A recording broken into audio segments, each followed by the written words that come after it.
Every time I think about those kids, it gets me mad. And by the way, it happens on the streets of Chicago every day.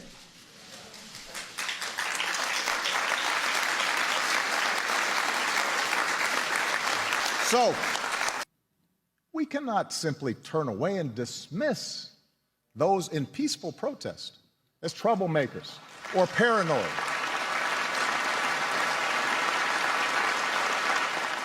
Whether you are black or white or Hispanic or Asian or Native American or of Middle Eastern descent, we have all seen this bigotry in our own lives at some point.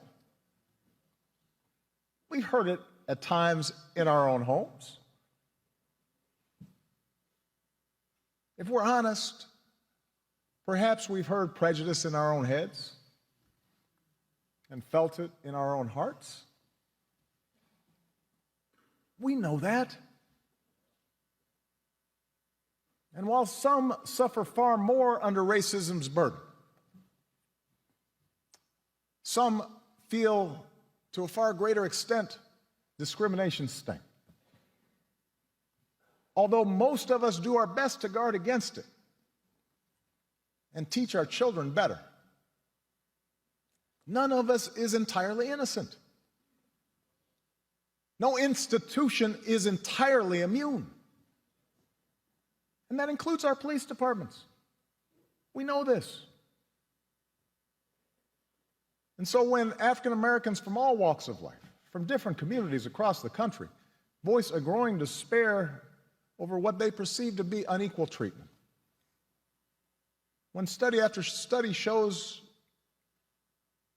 that whites and people of color experience the criminal justice system differently, so that if you're black, you're more likely to be pulled over or searched or arrested, more likely to get longer sentences, more likely to get the death penalty for the same crime.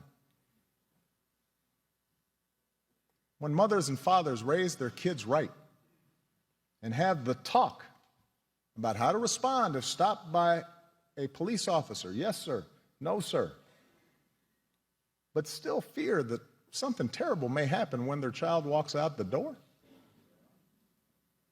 still fear that kids being stupid and not quite doing things right